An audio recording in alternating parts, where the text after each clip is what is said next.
और आप लोग को जानकारी होगी नगर नौसा प्रखंड में निगरानी द्वारा अभी कई भ्रष्टाचारियों पर कार्रवाई की गई है और ये मेरे कार्यकाल में ही की गई है, जिसमें कि 20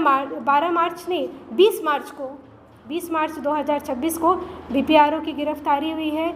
जेई भी उसमें मुख्य अभियुक्त थे, बट वो किसी कारणवश उनकी गिरफ्तारी नहीं हो पाई, बट वो फरार। आप लोगों को जानकारी होगी मेरे खिलाफ अविश्वास प्रस्ताव आया था ऑन 12 मार्च 2026 को, जिसमें कि पटना हाई कोर्ट में CWJC में 4287 में हमने रिट दायर किया था और माननीय उच्च न्यायालय ने आदेश देते हुए हमारे रिट को अलाउ किया और हमारी जीत है। प्रखंड नियोजन इकाई की मैं अध्यक्ष भी हूँ, तो फर्जी इनकी मैं प्रमाण पत्रों की जांच में करा सकती हूँ।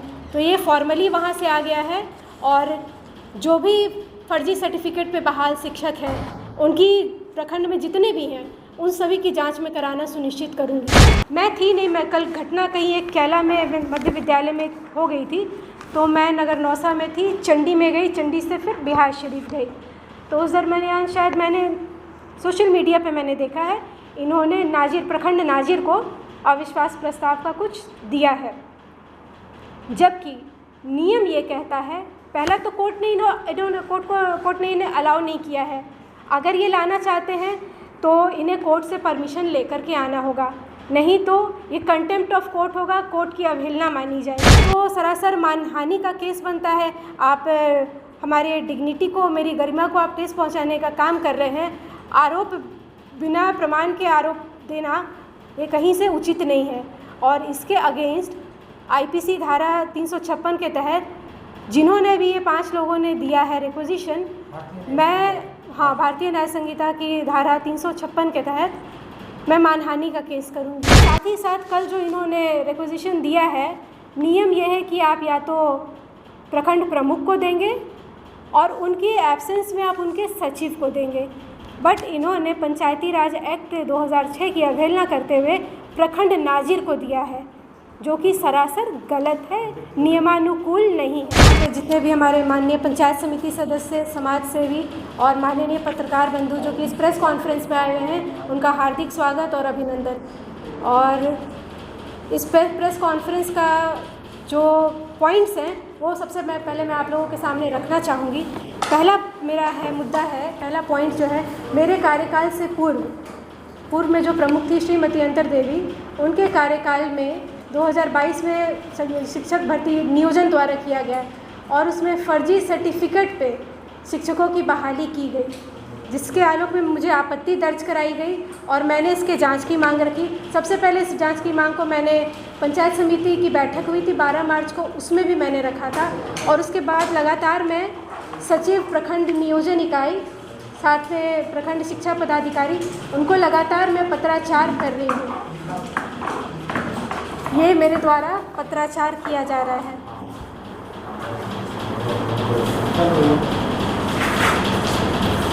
ये है, तो इसमें ये है कि ये लोग फर्जी सर्टिफिकेट पे बहाल हैं और जब मेरे पास इन पे आपत्ति दर्ज कराई गई और मैंने इन पे जांच की कार्रवाई करने का काम किया, तो यहाँ पे इस प्रक्रिया को बहुत डिले किया जा सकता है।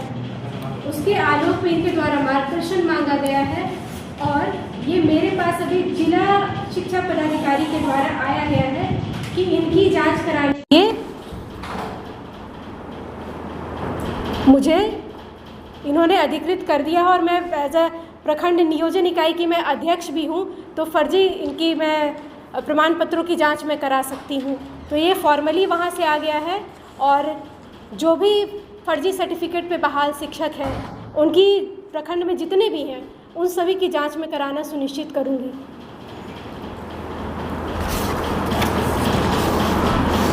ये है पहला आपका मुद्दा है। दूसरा है, मैं समय समय पर यहाँ पे जनहित से जुड़े हुए मुद्दों को उठाने का काम करती हूँ और आप लोग को जानकारी होगी नगर नौसा प्रखंड में निगरानी द्वारा अभी कई भ्रष्टाचारियों पे कार्रवाई की गई है और ये मेरे कार्यकाल में ही की गई है, जिसमें कि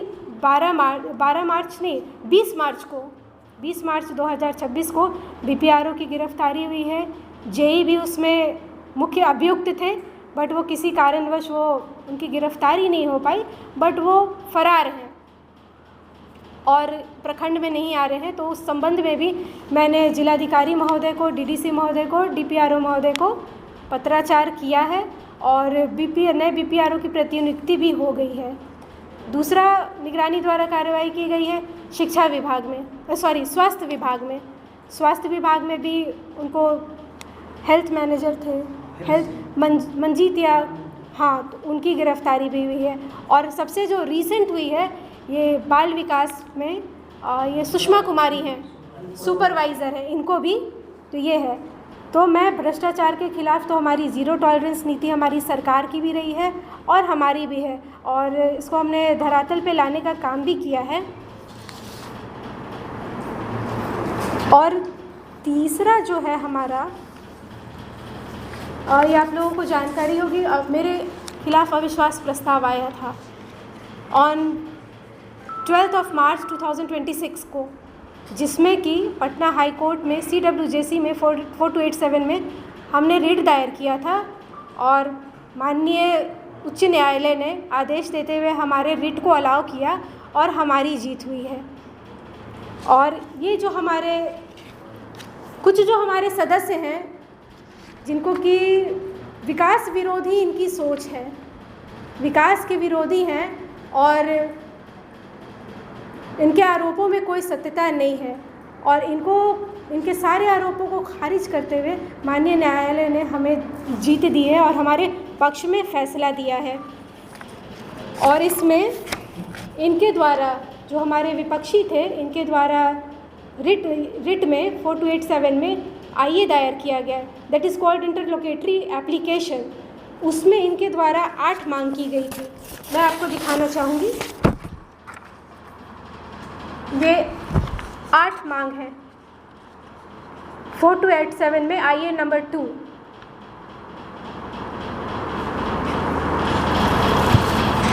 जिसमें कि कोर्ट ने हमें फैसला देते हुए इनके आईए के पार्ट, इन्होंने 8 पार्ट में रिलीफ मांगा था कोर्ट से, and from that only 4th and 5th part were allowed in the judgement.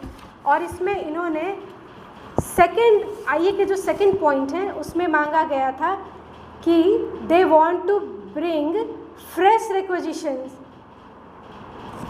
they wanted liberty to bring fresh requisition against the petitioner, that is against me, but the high court deny इन्होंने किया है और इसको इन्होंने खारिज करते हुए और पूरे आईए को डिस्पोज करते हुए सिर्फ इनके 4th और 5th पार्ट को अलाउ करते हुए रिट को अलाउ किया है और हमारे हित में फ़ैसला दिया है, हमारे पक्ष में फ़ैसला दिया है। अगेन कल इन्होंने आवेदन दिया है, मतलब मैं थी नहीं, मैं कल घटना कहीं एक कैला में मध्य विद्यालय में हो गई थी, तो मैं नगर नौसा में थी, चंडी में गई, चंडी से फिर बिहार शरीफ गई। तो उस दरमियान शायद मैंने सोशल मीडिया पे मैंने देखा है इन्होंने प्रखंड नाजिर को अविश्वास प्रस्ताव का कुछ दिया है, जबकि नियम ये कहता है, पहला तो कोर्ट ने इन्हें अलाउ नहीं किया है। अगर ये लाना चाहते हैं तो इन्हें कोर्ट से परमिशन लेकर के आना होगा, नहीं तो ये कंटेम्प्ट ऑफ कोर्ट होगा, कोर्ट की अवहेलना मानी जाएगी, जो कि कोर्ट का है। तो न्यायालय का फैसला मानने के लिए हम लोग सब भी बाध्य हैं, माननीय जो उच्च न्यायालय का फैसला है, और इसकी अवहेलना करने का भी ये काम कर रहे हैं। और इस जजमेंट की कॉपी मैंने कार्यपालक पदाधिकारी पंचायत समिति जो कि प्रखंड विकास पदाधिकारी हैं उनको भी मैंने दिया है, उनको भी मैंने बताया है सारी चीज़ों को। तो ये कोर्ट की अवमानना का भी काम कर रहे हैं। साथ ही साथ कल जो इन्होंने रिक्वेजिशन दिया है, नियम यह है कि आप या तो प्रखंड प्रमुख को देंगे और उनकी एब्सेंस में आप उनके सचिव को देंगे, बट इन्होंने पंचायती राज एक्ट 2006 की अवहेलना करते हुए प्रखंड नाजिर को दिया है, जो कि सरासर गलत है, नियमानुकूल नहीं है। और ये तो हुआ। दूसरा, इन्होंने रिक्वेजिशन में व्यक्तिगत आरोप लगाया है, व्यक्तिगत आरोप लगाया है कि प्रखंड प्रमुख द्वारा रिश्वत ली जाती है। तो ये तो सरासर मानहानि का केस बनता है। आप हमारे डिग्निटी को, मेरी गरिमा को आप ठेस पहुंचाने का काम कर रहे हैं। आरोप बिना प्रमाण के आरोप देना ये कहीं से उचित नहीं है और इसके अगेंस्ट आईपीसी धारा 356 के तहत जिन्होंने भी ये 5 लोगों ने दिया है रिक्वेजिशन, मैं भारतीय न्याय संहिता की धारा 356 के तहत मैं मानहानि का केस करूँगी।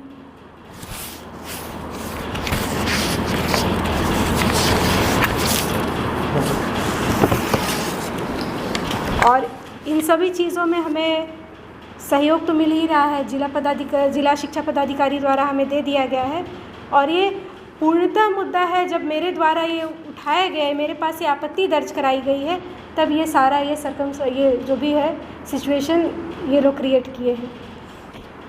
और बाकी इन लोगों को विकास का काम नहीं करना है। पंचायत समिति की बैठक में भी इन्होंने रजिस्टर में काटने का काम किया है,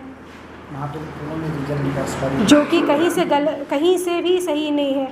और जहाँ तक रही मेरे कार्यकाल में जो मेरे कार्यों की बात अगर किया जाए, तो सबसे पहले तो जहाँ आप लोग बैठे हैं, ये हमारी सोच और हमारी टोटल इसका मैं श्रेय अपनी पंचायत समिति सदस्यों को भी देना चाहती हूँ। ये हमारी परिकल्पना थी कि जिसको कि हमने धरातल पे लाने का काम किया है।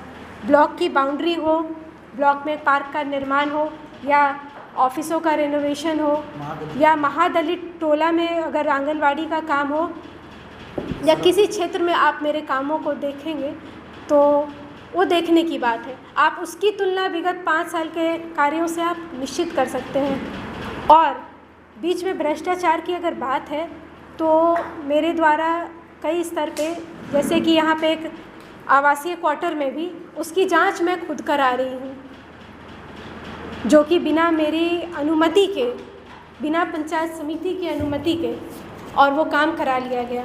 तो भ्रष्टाचार पे जिस तरीके से हमारी जो वर्तमान सरकार है, माननीय मुख्यमंत्री सम्राट चौधरी हों, तो 0 टॉलरेंस की नीति है और जन आकांक्षाओं को पूरा करने के लिए सरकार तत्पर है। उसी तरीके से मैं अपने स्तर से सरकार की भी जो जन आकांक्षाएँ हैं या जन कल्याणकारी योजनाएँ हैं, और उनको मैं पूरा करने के लिए निरंतर प्रयासरत हूँ।